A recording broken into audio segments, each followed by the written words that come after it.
കർണാടക കോൺഗ്രസിൽ തർക്കമുറുകുന്നു. മന്ത്രിസ്ഥാനം വേണമെന്ന ആവശ്യവുമായ ഒരു വിഭാഗം എംഎൽഎമാർ കോൺഗ്രസ് അധ്യക്ഷനും രാഹുൽ ഗാന്ധിക്കും കത്തയച്ചു. 31 എംഎൽഎമാരാണ് കത്തിൽ ഒപ്പിട്ടിരിക്കുന്നത്. സജു ചാമക്കാലയിലാണ് ബംഗളൂരുവിൽ നിന്ന് വിശദാംശങ്ങളുമായി ചേരുന്നത്. സജു, കർണാടകയിൽ കോൺഗ്രസിന് വീണ്ടും ഒരു തലവേദന. ഇതേത് രീതിയിൽ പരിഹരിക്കാനാകും ശ്രമം?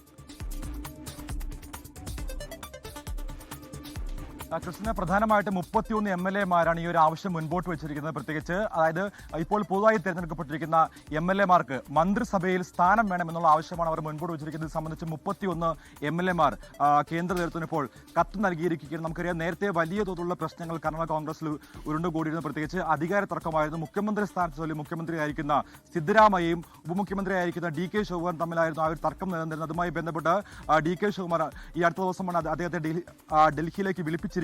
അതിന് പിന്നാലെയാണ് ഇപ്പോൾ ഈ എംഎൽഎമാരുടെ നീക്കം ആരംഭിച്ചത്. പ്രധാനപ്പെട്ട എംഎൽഎമാരായിട്ടുള്ള 5 പേർക്കാണ് മന്ത്രിസഭയിൽ പുതുതായിട്ട് അംഗീകാരം നൽകണം, അല്ലെങ്കിൽ സ്ഥാനം നൽകണമെന്നുള്ള ആവശ്യം ഇവർ ഇപ്പോൾ മുൻപോട്ട് വെച്ചിരിക്കുന്നത്.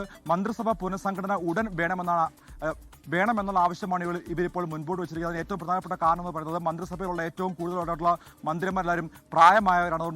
അതുകൊണ്ട് തന്നെ യുവ എംഎൽഎമാർക്ക് മന്ത്രിസഭയിൽ അംഗീകാരം നൽകണം, സ്ഥാനം നൽകണം എന്നുള്ള ആവശ്യം ഉന്നയിച്ചുകൊണ്ടാണ് സംസ്ഥാനത്തിന്റെ ചുമതലയുള്ള AICC general secretary Randeep Singh സുർജേവാലയ്ക്കും അതോടൊപ്പം തന്നെ മല്ലികാർജ്ജുൻ ഖർഗെക്കും രാഹുൽ ഗാന്ധിക്കും ഇന്നലെയും ഇന്നുമായിട്ട് വിവിധ എംഎൽഎമാർ കത്തുകൾ അയച്ചിരിക്കുകയാണ്.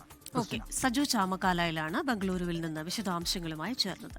ലോകത്തെവിടെയായാലും ഏത് സമയത്തും 24 വാർത്തകളും ഓഗ്മെന്റഡ് റിയാലിറ്റി പാക്കേജുകളും എക്സ്പ്ലെയിനറുകളും വിശദമായി കാണാൻ ഞങ്ങളുടെ യൂട്യൂബ് ചാനൽ നിങ്ങൾക്ക് സബ്സ്ക്രൈബ് ചെയ്യാം.